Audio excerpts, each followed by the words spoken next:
Everyone welcome back to my channel. మీ అందరి కోసం ఈరోజు మరొక ఇంట్రెస్టింగ్ మూవీ రివ్యూ తీసుకొచ్చాను. అదేంటంటే నరసింహస్వామికి సంబంధించిన మహావతార్ నరసింహ తెరపై పురాణాల సరికొత్త ఆవిష్కరణ మెప్పించిందా. చిత్రం మహావతారం నరసింహ.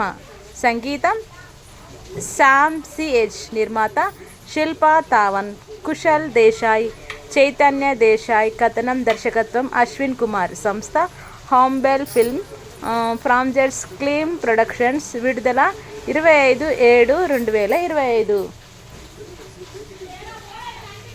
మహావిష్ణువు దశావతారాల ఆధారంగా 10 ఏళ్ల పాటు వరుసగా సినిమాలు రూపొందనున్నాయి. మహావతార్ సినిమాకు యూనివర్స్ పేరుతో క్లీమ్ ప్రొడక్షన్స్, ప్రఖ్యాత హోంబెల్ ఫిల్మ్ సంస్థల సంయుక్తంగా ఈ సినిమాల్ని పలు భాషల్లో ప్రేక్షకుల ముందుకు తీసుకువస్తున్నారు.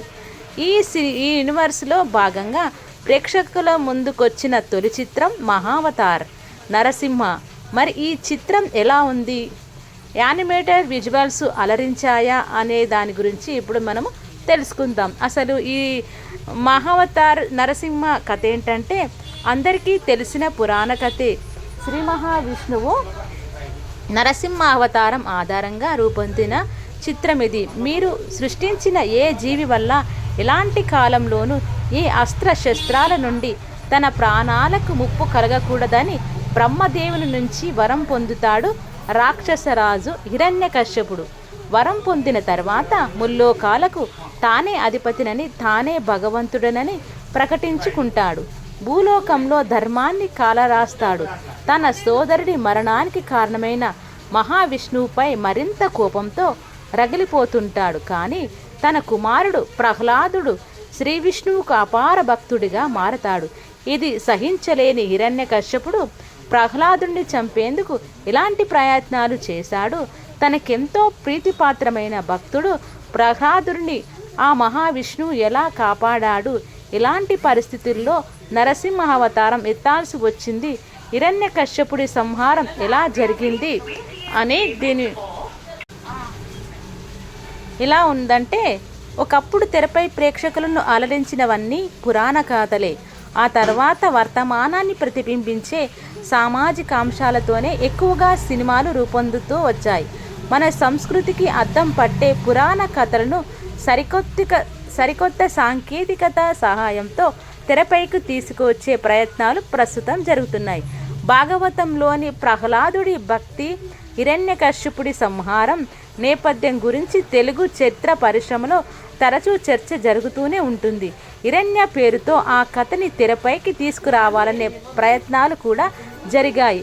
ఈ దశలో అదే కథాంశంతోనే మహావతార్ నరసింహ ప్రేక్షకుల ముందుకొచ్చింది. ఈ సినిమా చూస్తే ఈ కథకు ఉన్న స్థాయి బాగా అర్థమవుతుంది. భావోద్వేగాలు, డ్రామా, హీరోయిజం, విలనిజం, సెంటిమెంట్ను పండించేందుకు ఆస్కారం ఉన్న కథ ఇది. తిథి కశ్యప జంట కలయిక. హిరణ్యకశ్యప హిరణ్యాక్షుల జననం నుంచి సినిమా మొదలవుతుంది.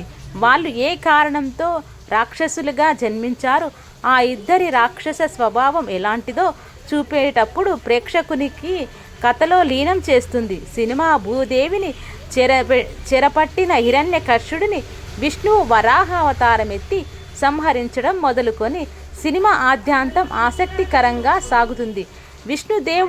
విష్ణుదేవుడి కోసం హిరణ్యకశ్యప తపస్సు చేసి వరం పొందడం, ఈ ప్రహ్లాదుడి జననం, అతనికి వాసుదేవుడి పైన ఉన్న అపారమైన భక్తి తదితర సన్నివేశాలు ప్రథమార్థంలో కీలకం.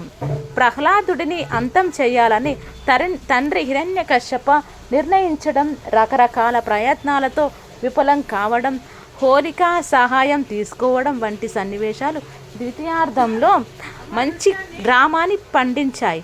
ఇవన్నీ ఒకెత్తైతే పతాక సన్నివేశాల్లో నరసింహావతారం మరో కొత్త ప్రథమార్థంలో వరాహ అవతారానికి పదింతలు అన్నట్లుగా నరసింహావతారాన్ని అద్భుతంగా తెరపై ఆవిష్కరించారు.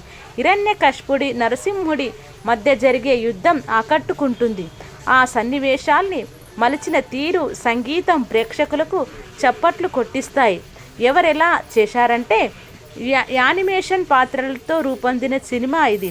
ఆ ప్రయత్నం మంచి ఫలితాలే ఇచ్చింది. నటులు తెరపై కనిపిస్తే వాళ్ళకున్న ఇమేజ్ ప్రభావం సినిమాపై పడే అవకాశం ఉంటుంది. యానిమేషన్ కావడంతో పాత్రలతోనూ ఆ భావోద్వేగాలను మరింతగా కనెక్ట్ అవుతూ వాటితో కలిసి ప్రయాణం చేస్తాం. అయితే విజువల్స్లో నాణ్యత కీలకం. ఆ విషయంలో చిత్ర బృందం తీసుకున్న శ్రద్ధ ప్రశంసనీయం. కథానుసారం విజువల్స్ను ఆవిష్కరించిన విధానం ఈ సినిమాకు ప్రధాన బలం. వరాహావతారం భూదేవిని చూపించిన తీరు, ప్రహ్లాదుడిని ఏనుగులతో తొక్కి చంపించేందుకు చేసే ప్రయత్నాలు, హోలికా ఎపిసోడ్, నరసింహావతారంతో కూడిన పతాక సన్నివేశాలు ఈ సినిమాకి హైలైట్.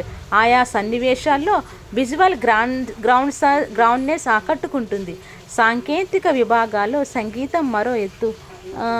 శామ్ సిఎస్ నేపథ్య దర్శకత్వం ఈ సినిమాకు ప్రాణం పోసింది. అశ్విని కుమార్ స్క్రీన్ ప్లే, రచన, దర్శకత్వం మెప్పించింది. తెలిసిన కథే అయినా ఆసక్తికరంగా చెప్పారు. నిర్మాణం ఉన్నతంగా ఉంది. ఈ సినిమాకున్న బలాలు విజువల్, సంగీతం. ప్రథమార్థంలో వరాహావతారం ఎపిసోడ్, పతాక సన్నివేశాలు, బలహీనతలు, అక్కడక్కడ సాగతీతగా సాగే కథనం. చివరిగా మహావతారం నరసింహ విజువల్ గ్రాండియన్. ఇదన్నమాట మన మహావతార నరసింహ మూవీకి సంబంధించిన రివ్యూ. మన హిందూ పురాణాలకు సంబంధించిన ఎలాంటి సినిమా అయినా మన జనాలలోకి మళ్ళీ మన పురాణాలు రావడం అనేది చాలా గొప్ప విషయం. ఇప్పుడు మన ట్రెండ్ మళ్ళీ మన పురాణాలు, హిందూ దేవదేవతల్ని మళ్ళీ ఇలాంటి విజువల్స్తో మళ్ళీ ముందుకు తీసుకురావడం చాలా హర్షణీయం. నాకు తెలిసినంత వరకు అయితే ఈ సినిమా మంచి బ్లాక్ బస్టర్ హిట్ అవ్వాలని చెప్పి మనస్ఫూర్తిగా కోరుకుంటూ, ఇదండి మీకు అందించినటువంటి ఈ మూవీ రివ్యూ. ఎలా ఉందో నాకు మీరు కామెంట్ రూపంలో చెప్తారని చెప్పి నేను మనస్ఫూర్తిగా కోరుకుంటూ, థ్యాంక్ యూ సో మచ్.